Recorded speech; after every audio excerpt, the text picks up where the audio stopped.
Saya Kristiargo, saya Operational Manager dari Hita Journey.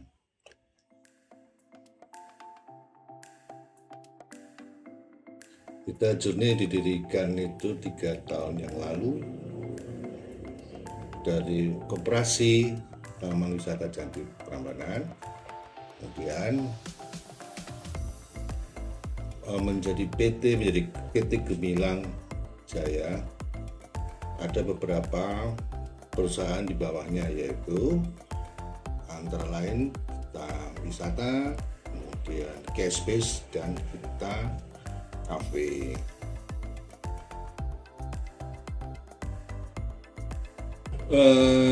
Yang ditawarkan oleh Hita Journey itu bermacam-macam paket wisata.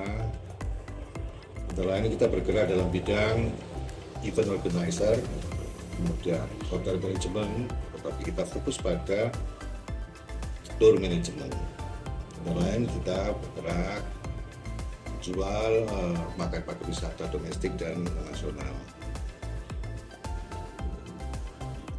Antara lain dari kalau domestik kita menjual awal dari Jogja, kemudian Solo, dari Jawa, lalu Indonesia secara keseluruhan. Seperti itu.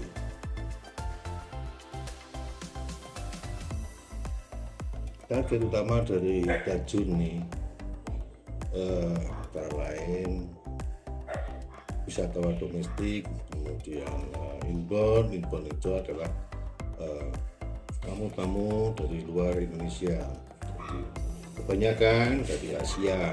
Asia itu lebih banyak dari Singapura, Malaysia, Thailand, itu banyak masuk ke Hita Journey.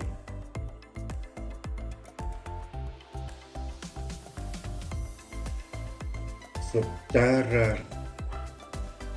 pendekatan internasional dalam sekarang ini adalah kita digitalisasi.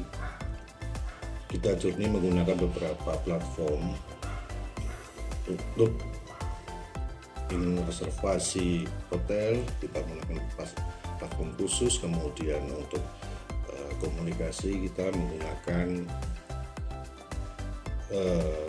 digital yang seperti biasa kita pakai, misalnya WhatsApp atau Telegram. Data kita menggunakan iCloud. Jadi itu yang kita memasuki digitalisasi, kita harus menggunakan hal seperti itu.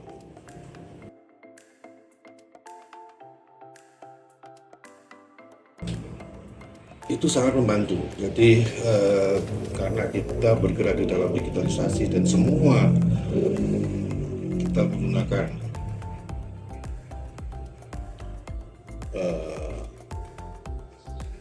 hal-hal yang diperlukan untuk marketing, itu sangat dibutuhkan.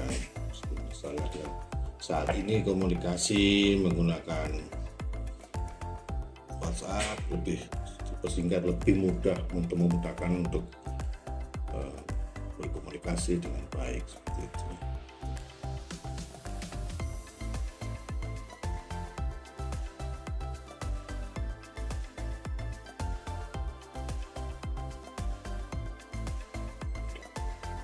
Secara khusus kami tidak menggunakan aplikasi, tapi yang kita gunakan adalah web. Karena tamu-tamu kami itu berasal dari luar negeri, itu mereka lebih mudah menggunakan web. Dari web itu bisa berkomunikasi, kita membuka layanan chatting. Nah itu mereka kadang mereka bertanya lebih jauh menggunakan chatting karena langsung live seperti itu. Jadi harus diterima oleh customer service di kantor secara langsung dan mereka langsung menjawab dengan cepat.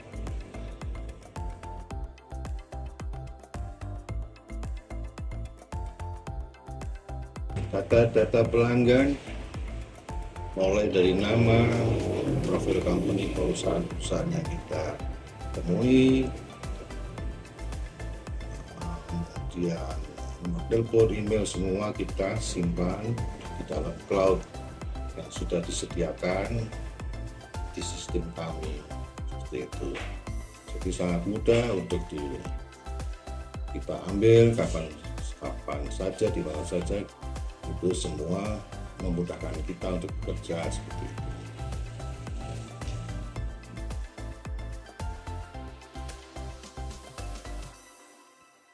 Media sosial saat ini sangat penting, terutama untuk branding, kemudian informasi-informasi yang berkaitan dengan objek wisata yang ada di Jogja itu bisa diangkat melalui medsos, media sosial yang sudah kita kelola selama ini.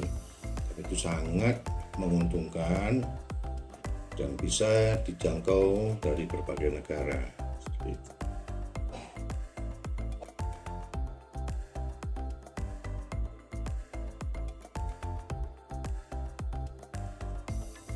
Kelebihan dan tantangan pasti ada. Jadi saat ini kelebihan adalah kita bisa menjangkau seluruh dunia. Apa yang kita harapkan melalui media sosial itu bisa jangkauannya lebih banyak. Kita kemana-mana bisa kita ambil satu proyek yang kita akan kerjakan, ya, di mana negara itu potensinya objek wisata tersebut bisa kita gunakan. Tapi itu juga ada satu tantangan. Tantangan adalah banyak sekali media sosial terbuka dan banyak sekali dari luar persaingan bisnis yang melihat program-program kita dan mereka akan mengcopy paste apapun yang terjadi di dalam media sosial itu, dan akan tentu harga akan selalu berubah, harga selalu dinamis sesuai dengan kondisi waktu yang ditentukan. Itu.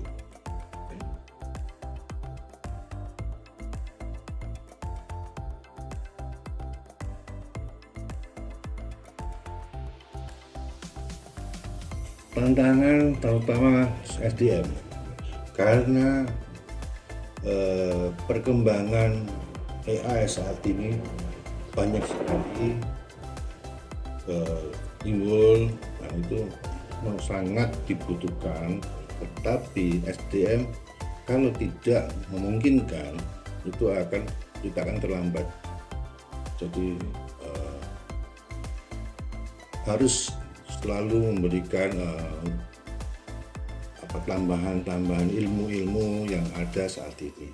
Itu harus kita melihat di saat ini banyak sekali proyek-proyek yang kita selesaikan disesuaikan dengan kondisi yang ada.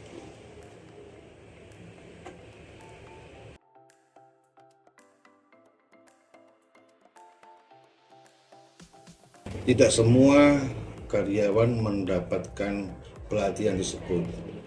Yang kita tuntut dari SDM adalah mereka harus lebih aktif, proaktif, mencari hal-hal yang baru yang dapat meningkatkan kualitas mereka tanpa ikut pelatihan. Memang ikut pelatihan memang dianjurkan, tetapi kadang waktu, tuntutan pekerjaan yang menjadi halangan dari perkembangan yang ada saat ini.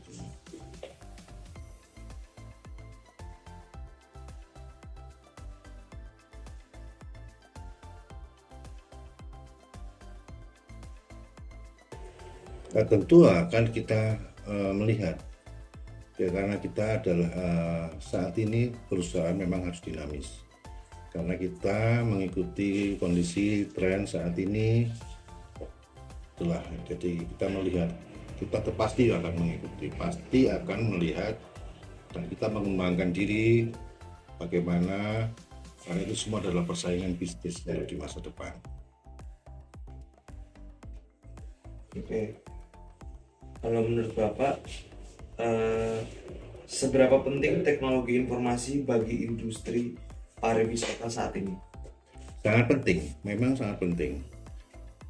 Karena tamu-tamu itu mereka akan lebih cerdas, saat ini akan lebih cerdas karena mereka akan melihat di Google atau di medsos mana-mana objek yang mereka menganggap itu viral, dan mereka pasti akan meminta kunjungan ke lokasi tersebut, dan itu harus kita layani dengan rendah hati agar mereka puas untuk pelayanan selanjutnya.